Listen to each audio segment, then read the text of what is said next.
ఏం చెప్పింది? గోవర్ధన్ రెడ్డి పాత్ర లేదు అని తేల్చి చెప్పింది. కాబట్టి నువ్వు దేనికైనా దీంట్లో మరోసారి నేను సిద్ధంగా ఉన్నా, ఏ విచారణకైనా.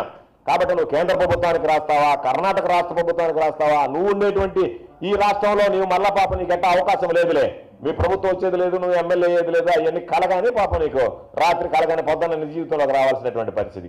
దేనికైనా సిద్ధంగా ఉన్నా. కాబట్టి నువ్వు ఏదైనా సరే నీతిగా నిజాయితీగా వ్యవహరించు, మాట్లాడు.